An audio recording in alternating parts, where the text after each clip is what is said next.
केंद्रबिंदू आम्ही वाडी तांडा मानत आहोत। व बहुतांश भाग हा वाडी तांड्यावर राहणारा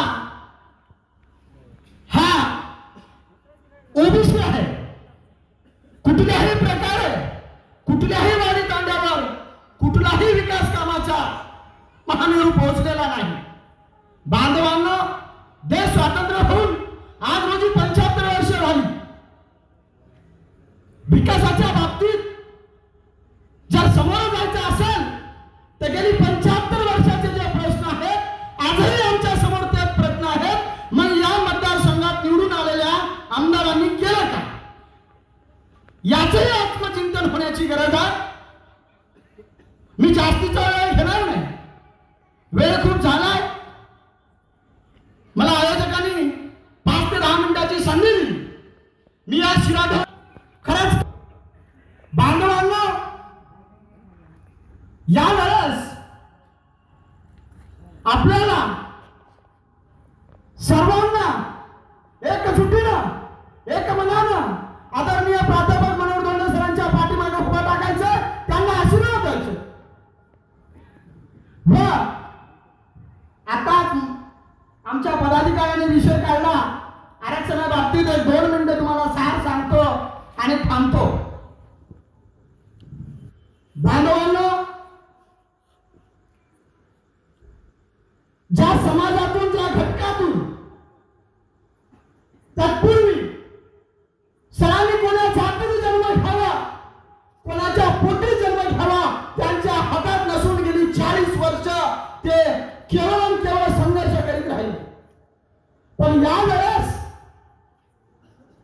ज्या समाजातून त्यांच्याकडे बघण्याचा दृष्टिकोन जो वेगळा होता ते आज रोजी 95% लिंगायत समाज हा सरांच्या पाठीमागे आहे। हे इथं ठणकावून सांगतो।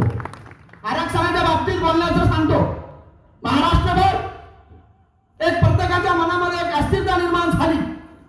अस्थिरता आणि प्रत्येकाच्या मनामध्ये एक खेद निर्माण झाला।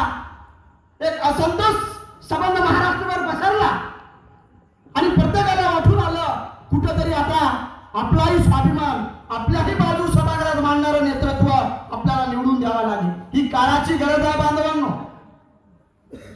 पण ज्या घटकातून सर येतात ते घटक लिंगायत समाज बांधवांनो